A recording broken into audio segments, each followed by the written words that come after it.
How to get rich according to Bill Gates. Before we get started, if you're new here, make sure to hit that subscribe button below and turn on the notification bell so you never miss our latest content. Once a young boy who enjoyed tinkering with computers, Bill Gates now is one of the richest people in the world. According to Forbes, Gates' net worth was at a staggering $110 billion as of March 2023. These days, Gates is more interested in giving his money away than he is in acquiring more. In 2010, Gates, along with his now ex-wife Melinda and fellow multi-billionaire Warren Buffett, co-founded the Giving Pledge, which encourages the world's wealthiest people to give away most of their fortunes to charity. He has a thirst for knowledge. Gates attended Harvard University only briefly before he dropped out, yet he attributes his time there to his success. It was an amazing privilege, studying at Harvard, and though I left early, I was transformed by my years at Harvard, the friendships I made, and the ideas I worked on, Gates said in a 2007 commencement speech. Gates studied computers, but he also dabbled in many other subjects that interested him at the Ivy League school. Academic life was fascinating, he said during the speech. I used to sit in on lots of classes I hadn't even signed up for.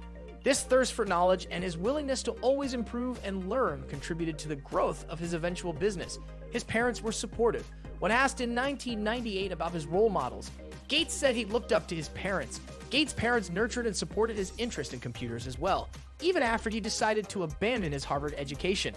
Gates' father, Bill Gates Sr., told Forbes that his son's decision to drop out of college wasn't precisely what my wife and I had envisioned for any of our children. However, Gates' parents were extremely supportive of his endeavors after that. After Gates' mother died in 1994, she helped her son get the contract that led to a lucrative relationship with IBM for his fledgling Microsoft Corporation, according to the New York Times. He reads a lot. Just about every kind of book interested him. Encyclopedias, science fiction, you name it, he said.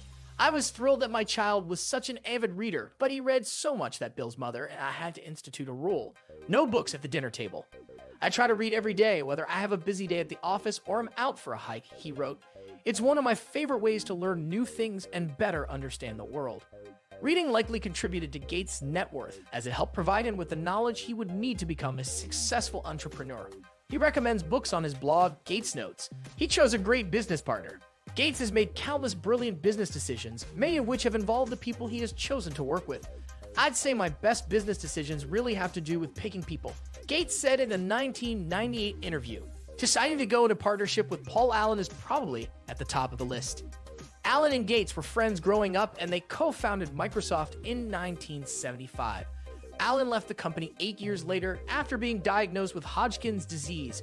A fellow philanthropist who gave away more than $2 billion, Allen owned the NFL's Seattle Seahawks and the NBA's Portland Trail Blazers at the time of his death at age 65 in 2018 from complications of non-Hodgkin's lymphoma. Throughout the years, Gates and Allen had a complex relationship, as outlined in Allen's book, Idea Man, a memoir by the co-founder of Microsoft. However, Gates attributes Microsoft's early success to his partnership with Allen and the many lessons they learned along the way. He has remained passionate about his work. As many entrepreneurs have said, you must love what you do if you hope to be successful. Bill Gates fell in love with computers as a child and spent a lifetime building one of the most successful businesses in the world. You've got to enjoy what you do every day, and for me, that's working with very smart people. Gates said in 1998, it's working on new problems. The competition, the breakthroughs, the research make the field I'm in, I think, the most exciting field there is. He stayed confident in his dream and vision. Gates was fortunate to attend Lakeside School, an elite private school in Seattle that gave him access to computers when he was in the 7th grade. Instead of just teaching students how to use computers in the conventional sense, the school unleashed them, according to Gates. Looking back, he said his experiences at the school gave him the vision and encouragement he needed to do the impossible. His vision continues today, though on a different front. His aim now is to better arm the world to fight the threat from future pandemics. The Gates Foundation, as of January 2022, had given more than $2 billion to vaccines and other efforts related to COVID-19. He had an emergency fund for Microsoft. Gates learned early that, in order to be successful, he had to amass a large emergency fund for Microsoft, which would keep the business afloat if it ever encountered financial obstacles.